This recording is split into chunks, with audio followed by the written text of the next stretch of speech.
We got some absolute clown behavior displayed from Tristan Thompson in tonight's game against the Cleveland Cavaliers. Yes, the Canadian. Yes, the man that does everything he can to try to stay irrelevant across NBA circles, whether it's, dating Kardashians, whether it's absurd quotes to the media, whether it's take a PEDs, whatever the heck it is, glazing LeBron. Tristan Thompson continues to display just silly behavior. And I've been a guy that's backed Tristan Thompson for a while because he has played for Team Canada a ton, even when it wasn't super popular and all that. But I don't know. This man is just trying to fire people up right now. And in a game like tonight where it was clear that after a big win against Philadelphia, the capture the flag was fully in place tonight against the Cavs, and at least there was a storyline that came of it. There were some positives from the Toronto Raptors as well. RJ Barrett returned and he looked phenomenal, and that's going to lead to some more discussions about the debate on, who's really Brandon Ingram's running mate. Scottie Barnes, RJ Barrett, whoever the heck it is. I know that discourse is already going to be popping off in our comment section. So there are a lot of things to discuss in this ugly loss to the Cleveland Cavaliers. But the main thing to discuss, to bring up, is Tristan Thompson's clown behavior. So, guys, I know I don't usually ask this, but hit that like button if you agree that was some clown behavior out there for Tristan Thompson, because liking the video actually helps out the videos grow a ton. So make sure you guys hit that like button. But let's dive into this game. Let's dive into what happened in this one. Of course, I already played the highlights. I'll show it once again. But at the end of this game, Tristan Thompson, it was like the Cavs were up by over 20.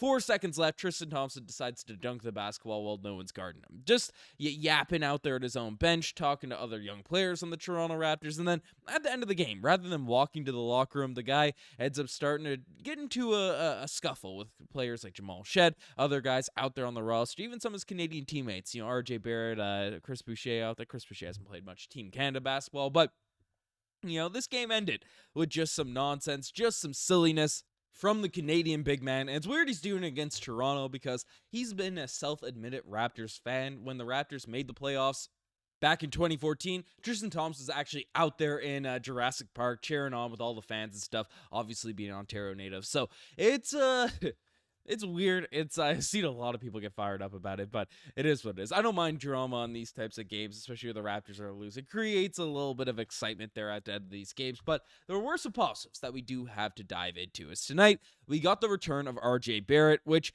is great to see. Seeing Immanuel Quickley, Scottie Barnes, RJ Barrett all play out there together, and Gradey Dick, no Jakob Poeltl tonight, but it's rare we've got to see that big three big four young core for this Raptor squad actually stood up out there on the court together. Now, RJ was the only one that really took his game to the next level, played well in this one. Immanuel Quickley wasn't horrible, but didn't have an outstanding game like he did in the most recent one. But RJ Barrett had 27 points, 4 rebounds, 4 assists, 28 minutes of action, knocked down 2 threes, slashing the rim really well. Still pretty concerned about what the heck is going on with RJ Barrett's free throw shooting. That is one thing that has been a very concerning development over the course of the season, because once he joined the Toronto Raptors last year, it was actually pretty effective from behind the free throw stripe, but that has just completely fallen off a cliff over the past few weeks. So that is something I'm hoping comes into its own. But other than that, RJ Barrett has, as he has all this entire season, he's looked phenomenal for this Raptor squad. And I was confused leading up into the trade deadline where people were saying RJ Barrett's the guy that has to be dealt, has to be traded, has to be this, has to be that. Of course,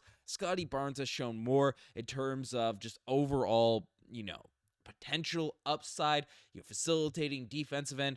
I'm not coming out and saying RJ Barrett's better than Scottie Barnes, but I'd argue RJ Barrett's been our most consistent, night in, night out, best player for this Raptors team over the course of the season. I think that's a tough thing to debate. He comes out every single night, he scores, he locks in. Of course, he has certain nights where there are some dud games, but just overall consistency, RJ Barrett has been that guy. And I know there's been a ton of chatter about the positives of Scottie Barnes, the negatives of Scottie Barnes, slashing, too much shooting, this, that, and whatnot. And I know our comment section, there's always heated debates about who's the number one guy going to be, RJ Barrett, Scottie Barnes. Are we sure it's going to be the Scottie Brandon Ingram duo?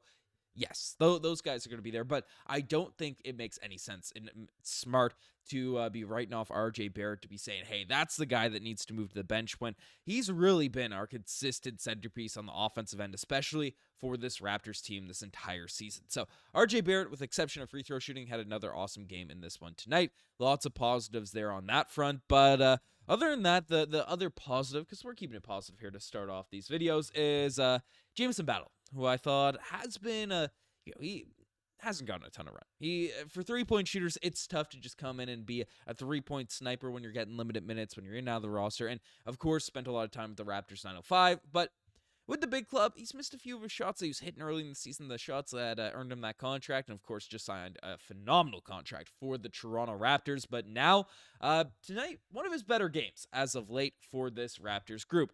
Ended up coming off the bench, wrong team I'm pulling up here now, but coming off the bench in only 11 minutes, had 11 points, 4 rebounds, 1 assist, 1 block. Active on the defensive end, and active shooting up those 3-point shots. Went 3 of 6 from the 3-point line, 4 of 8 from the field.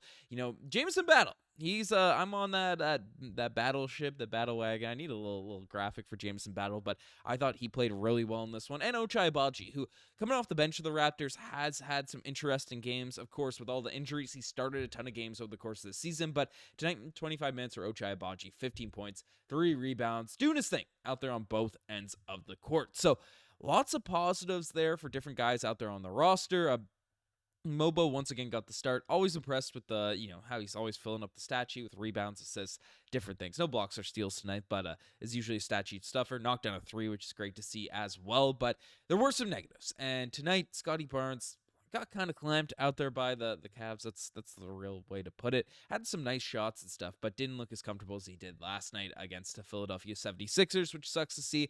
Immanuel Quickley also looked passive, which, for your star point guard, that's a scorer, that's a shooter, that does all these things, you'd like for him to be a little bit more assertive. But the guy that really disappointed in this one is, of course, Gradey Dick, who in this game was a minus 31 in terms of plus minus, when only had 2 points in 25 minutes, 1 of 7 shooting from the field, missed a couple layups, which is tough to see, but I don't know, just an off night for Gradey Dick. That's what happens with shooters. That's what happens with young guys that are going to have the highs and lows. I think Gradey Dick is a little bit at a trough over the course of the season, but that's to be expected for a young dude that's given so much responsibility for this team, playing up against one of the more elite squads out there in the NBA, especially on the defensive end on the second night of a back-to-back. Not long-term disappointed in Gradey, not saying, oh, this guy's washed, he's cooked, he's whatever. Gradey Dick, he'll be fine. Not stressing, but do want to address he didn't have the greatest games tonight. Jamal Shead was also in a similar boat. 2 points, 1 of 5 shooting. Not many threes. Missed a few shots in the paint, which is tough. Had a couple assists, but Jakobe Poeltl, I think Jakobe Poeltl needs to shoot more, man. I think he needs to be a little bit more aggressive, needs to shoot more, because only took 4 shots, 3 of 4 from the field, 6 points in this one, 4 rebounds, 2 assists. Pretty solid Jakobe Poeltl game. And at this point in the season, you want these young guys to develop. So Jakobe Poeltl being able to come out and get some reps, get his game going, would be a huge, huge positive. Even if he's missing, even if it's a developing game or whatever the heck's going to be on the go there. But let me know what you guys think about all this. The Toronto Raptors game, Tristan Thompson, shenanigans. Let me know what you guys are feeling down below. Anyways, you guys are the best thing as far. Subscribe to the channel if you guys haven't already. Anyways, I'm signing out. Cheers.